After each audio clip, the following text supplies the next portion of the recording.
Hi students, welcome to the last leg of RTP discussion with regard to your Business Laws Foundation. So today we're going to discuss about the Negotiable Act questions. तो Negotiable Act में बेटा the first question is Mr. Y ने check issue किया है 10,000 Z का which was dishonored by the bank because Y did not have enough funds in his account, has no authority to withdraw. Examine आपसे पूछा गया क्या Y लाबल होगा for dishonour, if yes what will be the consequences. Second question है कहता क्या जवाब होगा आपका अगर आपने इस चेक को इशू किया एज अ डोनेशन.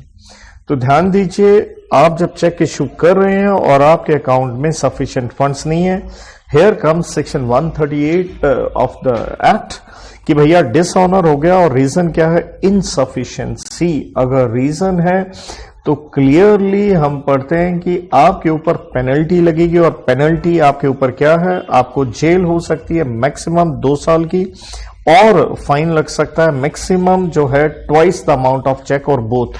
लेकिन इसके लिए कंडीशंस होती हैं और हमारी कंडीशन क्या है, अगर आपने चेक इशू किया है इन डिस्चार्ज ऑफ होल और पार्ट ऑफ एनी डेट और अदर लायबिलिटी. कहने का मतलब है there has to be consideration. That means अगर आपने गिफ्ट या डोनेशन के रूप में दिया है तो कंसिडरेशन नहीं है, यहां पे लायबिलिटी नहीं होगी. तो स्वाभाविक है पहले पार्ट का हमारा आंसर क्या आ जाएगा, इनसफिशिएंसी भी है और आपने कंडीशन भी कंप्लाई करें आपको पेनल्टी लगेगी, जबकि दूसरे हिस्से में आपको पेनल्टी नहीं लगेगी. Going to the next question बेटा जी, आप एक कंपनी है और आपको एक ग्लोबल टेंडर मिलता है पेट्रोकेमिकल का for payment of the sale price of machinery imported. आपने इंपोर्ट की है बाहर की किसी कंपनी से, यूएसए की कंपनी से. द इंडियन कंपनी ने उसके ऊपर drew a bill of exchange on Manish, right. Resident of India है और उसने एक्सेप्ट किया है bill at Mumbai payable to the exporter in Los Angeles USA.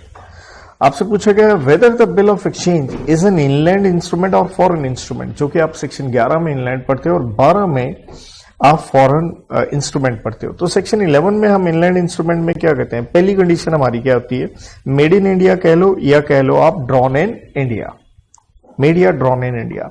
और दूसरे में हमारे पास ऑप्शन होती है और वो क्या होती है कि पेबल इन इंडिया, राइट. और देखिए यहां पे मेड और ड्रॉन इन इंडिया और साथ में एंड लिखिए, लेकिन वहां ऑप्शन आती है पेबल इन इंडिया और drawn upon person who is resident in India. तो आपने क्वेश्चन में देखा यहां पे क्या हुआ, इस केस में ड्रॉन इन इंडिया तो था ही, लेकिन आपने किसके ऊपर ड्रॉ किया, मनीष जो कि एक रेजिडेंट इन इंडिया है. तो ये वाली कंडीशन लगी. That means upon a person who is resident in India Mumbai, चाहे वो पेबल कहां था, पेबल लॉस एंजलिस यूएसए में, वो वाली कंडीशन नहीं भी लग रही हो. दैट मीन्स क्योंकि मैं सिंपल कहता हूं 1+2 और 1+3, तो यहां क्या लग गया, 1 लग गया मेड इन इंडिया, दूसरा क्या लग गया drawn upon a person who is PRI resident in India. तो ये बन गया बेटा जी आपका, इसलिए हम कहेंगे ये इनलैंड इंस्ट्रूमेंट हो गया. तो देखिए यहां पे ये 2 ही प्रश्न यहां नेगोशिएबल के पूछे गए हैं और इसके साथ हमारी ये डिस्कशन समाप्त होती है. आई होप सो आपको फुल यूटिलिटी मिले and wish you all the best. Thank you.